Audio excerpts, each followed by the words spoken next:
Hello friends, welcome to our channel Anant Gyan classes. तो आज हम लोग देखेंगे थ्योरम 6.1 चैप्टर ट्रायंगल का। तो थ्योरम 6.1 का स्टेटमेंट क्या है?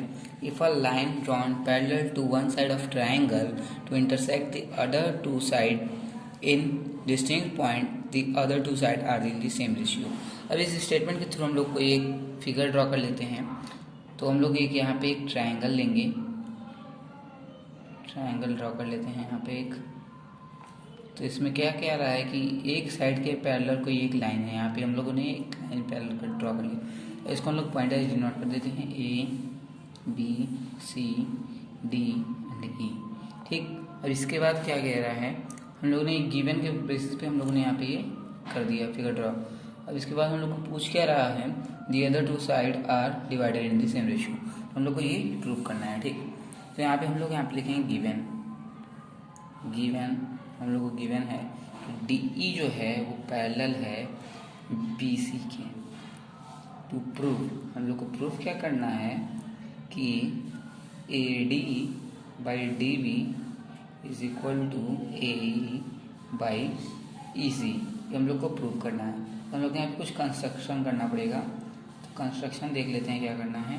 कंस्ट्रक्शन में हम लोग को यहाँ से एक लाइन परपेंडिकुलर ड्रॉ करनी है और एक लाइन यहाँ से हम लोग को परपेंडिकुलर ड्रॉ करनी है। ठीक, ये दो लाइन हम लोग को यहाँ से परपेंडिकुलर ड्रॉ करनी है। तीसरा ये कि ये इन दोनों पॉइंट को ज्वाइन कर देते हैं। तो हम लोगों ने ज्वाइन कर लिया है बी ई को, और यहाँ से हम लोग सी डी को भी ज्वाइन कर लेते हैं इसी तरीके से। ठीक, ये दो लाइन को हम लोग को ज्वाइन कर लेना है। तो यहाँ पे कंस्ट्रक्शन में हम लोग ने क्या किया, ड्रॉ ई, यहाँ पे हम लोग इसको मान लेते हैं एम, इसको मान लेते हैं N. E M perpendicular to A B and D N perpendicular to A C. ठीक, और यहाँ पे join B E and C D. ये दो कंस्ट्रक्शन हम लोग कर लिया। यहाँ पे हम लोग स्टार्ट करते हैं प्रूफ स्टार्ट करते हैं। तो हम लोग यहाँ पे एरिया लेते हैं ट्रायंगल ए डी ई का, जो यहाँ पे है ये ट्रायंगल है ए डी ई का। इसमें हम लोग बेस ए डी को लेंगे इस बार। ठीक, तो area of triangle A D E is equal to half into base क्या हो जाएगा, ए डी। अब जब बेस ए डी है तो इससे परपेंडिकुलर है वो ई एम है, ई एम जो है इससे परपेंडिकुलर है, तो यहाँ पे हो जाएगा ई एम। ठीक, अब हम लोग एरिया लेंगे triangle B D E. B D triangle यहाँ है, इसका एरिया लेंगे हम लोग। तो इसका आएगा half D E, D B जो है हाफ डी बी इंटू, ये एक ऑब्ट्यूज एंगल ट्रायंगल है तो इसका जो परपेंडिकुलर है वो ट्रायंगल के बाहर बनता है। तो यहाँ पे जो ई एम है वो इसका भी परपेंडिकुलर होगा। ठीक, अब इन दोनों का हम लोग रेशियो ले लेते हैं, area of A D E by area of B D E. जब हम लोग इन दोनों का एरिया लेते हैं तो ये हाफ से हाफ कैंसिल आउट हो जाएगा, ए डी से डी बी कैंसिल आउट हो जाएगा, मतलब ए डी से ए डी डी बी बचा रहेगा, और यहाँ पे हम लोग का ई एम से ई एम कैंसिल आउट हो जाएगा। तो यहाँ पे हम लोग को बचेगा क्या, A D by D B. ये हम लोग का आ जाएगा इन दोनों का रेशियो। अब हम लोग इसको इक्वेशन 1 सपोज कर लेते हैं। ठीक, और इसके बाद हम लोग एरिया एक बार और लेते हैं ए डी ई ट्रायंगल का, बट इस बार जो हम लोग का बेस होगा वो होगा ए डी ई ट्रायंगल का हम लोग ने एरिया सपोज कर लिया। इसका जो बेस है वो है ए ई। तो हाफ बेस क्या होता है, ए बेस हम लोग ने ए सपोज किया है। अब जब हम लोग ने बेस ए सपोज किया तो इससे परपेंडिकुलर कौन सी लाइन है, डी एन। तो इस वजह से यहाँ पे हम लोग जो परपेंडिकुलर लेंगे वो होगा डी एन। ठीक, डी एन हो गया इसका परपेंडिकुलर। और यहाँ पे हम लोग एरिया लेते हैं C D E. C D triangle यहाँ है, ये है सी डी ट्रायंगल। ये भी एक ऑब्ट्यूज एंगल ट्रायंगल है तो इसका भी जो परपेंडिकुलर है वो ट्रायंगल के बाहर बनेगा, मीन्स डी एन जो है ये इसका परपेंडिकुलर है। तो हाफ बेस है E C into D N. अब इसका भी हम लोग रेशियो जब लेंगे तो area of A D E by area of C D E, ये दोनों का एरिया लेना है हम लोग को। तो हाफ से हाफ कैंसिल आउट हो जाएगा, डी एन से डी एन कैंसिल आउट हो जाएगा, बचेगा हम लोग के पास ए E by E C.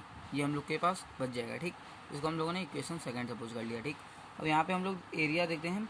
Since in triangle B D और सी डी, ये दो ट्रायंगल दिखते हैं, triangle B D E and triangle C D E have same base DE and between same parallel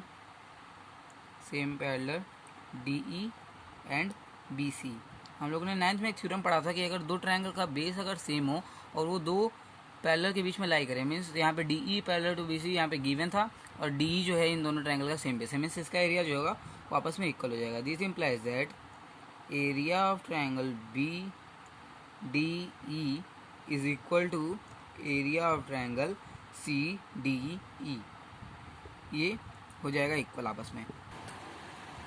तो यहाँ पे हम लोगों ने एरिया इक्वल कर लिया था दोनों का, BDE का और CDE का। तो ADE जो ट्रायंगल है वो दो सेम ट्रायंगल है तो उसका एरिया तो आपस में इक्वल होगा ही। तो since area of triangle ADE is equal to the area of triangle ADE, क्योंकि ये दोनों सेम ही ट्रायंगल है, इन दोनों का एरिया तो इक्वल होगा ही।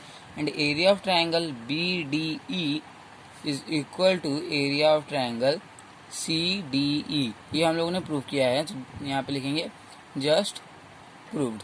ठीक, ये प्रूफ किया है। अब ये दोनों अगर हम लोग ने प्रूफ कर लिया तो यहाँ पे हम लोग ये भी कह सकते हैं कि area of triangle ADE by area of triangle BDE is equal to area of triangle ADE by area of triangle CDE। तो हम लोग ये प्रूफ कर लिया। अब ये दोनों इक्वल कर दिए तो यहाँ पे फर्स्ट वाले इक्वेशन से हम लोग को ये पता चल जाएगा कि AD by DB is equal to AE by EC। यही हम लोग को प्रूफ करना था, ये हम लोग को प्रूफ करना था। तो हम लोग ने थ्योरम प्रूफ कर लिया। Thanks for watching my video.